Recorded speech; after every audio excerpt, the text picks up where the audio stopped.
Uttaranchal university B Tech spot admissions and seminar April 26 శనివారం Alexander luxury hotel Anantapur. మరిన్ని వివరాలకి ఈ కింది నెంబర్ని సంప్రదించండి. రేపటి రోజున ఉదయం 9:30 గంటలకి డిప్యూటీ సీఎం శ్రీ పవన్ కళ్యాణ్ గారు పిఠాపురం వస్తున్నారు. ముందుగా ఆర్బీఆర్ పాఠశాలలో ఏర్పాటు చేసిన ప్రజా సమ్మేళనం కార్యక్రమంలో పాల్గొంటారు. ఇక్కడ వాళ్ళ స్థానికంగా ఉన్న కొందరితో ముఖాముఖి ఆయన మాట్లాడతారు. అనంతరం ఉప్పాడ వెళ్ళి అక్కడ టీటీడీ కళ్యాణ మండపానికి శంకుస్థాపన చేస్తారు. ఆయన వచ్చిన కాడి నుంచి సాయంత్రం వరకు హెవీగా ప్రోగ్రామ్స్ ఉన్నాయి.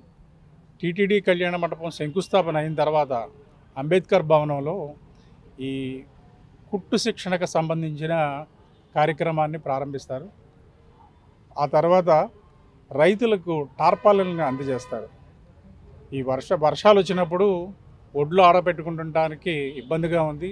సడన్గా వర్షం వస్తుంది, ఒడ్లన్నీ తడిచిపోతున్నాయంటే దానికి సంబంధించి పంచాయతీరాజ్ శాఖ అధికారులు ఒక ఆలోచన చేసి రైతులందరికీ టార్పాలిన్లు సరఫరా చేయాలన్న ఉద్దేశంతో ఆ కార్యక్రమాన్ని పెట్టారు.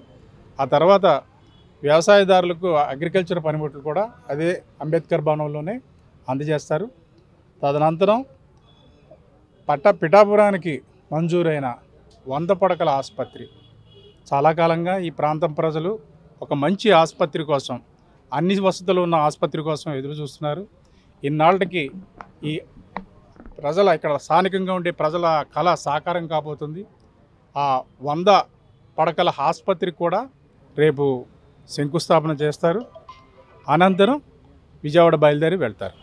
సార్, అధికారంలోకి వచ్చిన తర్వాత మొట్టమొదటిసారిగా రచ్చబండ కార్యక్రమం నిర్వహించబోతున్నారు. పిఠాపురం కాన్స్టిట్యూన్సీ ఏ విధంగా ఉండబోతుంది ఈ రచ్చబండకి? అసలు కాన్సెప్ట్ ఏంటి?